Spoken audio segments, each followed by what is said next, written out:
In the wake of such games as Super Mario 64, Resident Evil, and Tomb Raider proving that gaming was finally ready to move into the third dimension, developers and publishers unleashed a tsunami of 3D games in the late 90s and early 2000s for basically every genre that could possibly work with it, for better or worse. This resulted in, among many other things, nearly every licensed game under the sun being a derivative 3D platformer of some sort. There were a few exceptions to this, like the side-scrolling gem Disney's Hercules, the genre roulette of a primarily 2D fighter Evangelion on the N64, and today's subject, Chicken Run for the PlayStation. Based on the hit 2000 claymation film by Aardman, Chicken Run ignored the conventional cliched kiddie collectathon in favor of a genre much more fitting with its Great Escape roots, a stealth game. Though it's odd to see a movie game taking very clear inspiration from Metal Gear Solid of all things, it does result in a surprisingly great yet unfortunately short romp that actually works really well as an introduction to stealth gameplay mechanics, or if you just want to play Metal Gear without all the irritating fluff and baggage that franchise tends to carry. I'm FrDougal9000, and welcome to my review for Chicken Run on the PlayStation 1.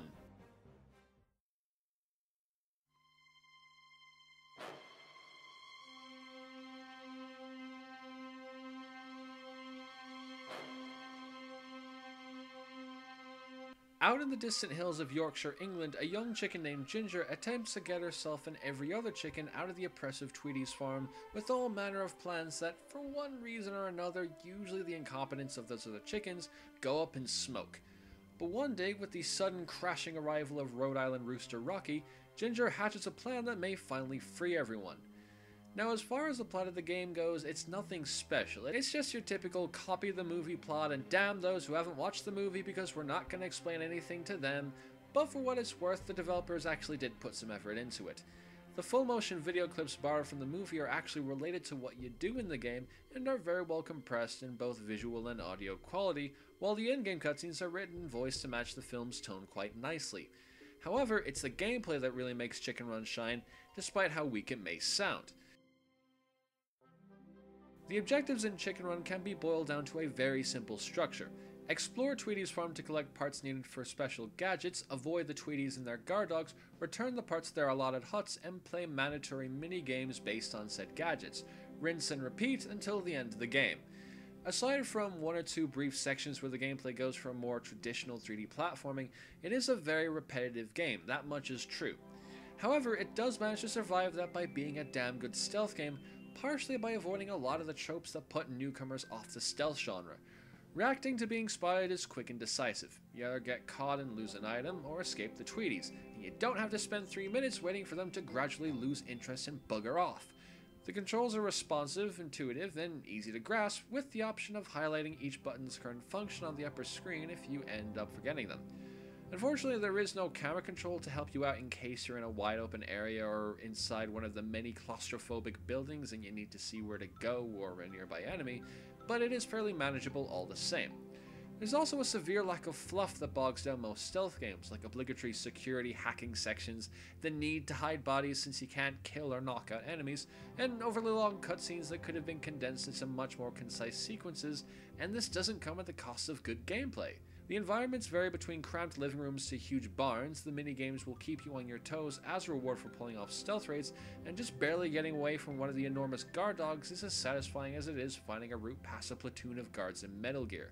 This is backed up by the aesthetics doing a good job at replicating the film, while bringing something original in as well. The music, when it's not providing MIDI covers of the movie's excellent soundtrack, provides a dark, foreboding, but also hopeful mood that fits with the general atmosphere of the game in any situation. While the graphics have good lighting, they run smoothly, and they manage to pull off the Nick Park-style character designs without coming off as creepy. However, it's got its fair share of problems too that just hold it back from greatness. Not only is it a repetitive game, despite its inherent quality, but it's also a very short game.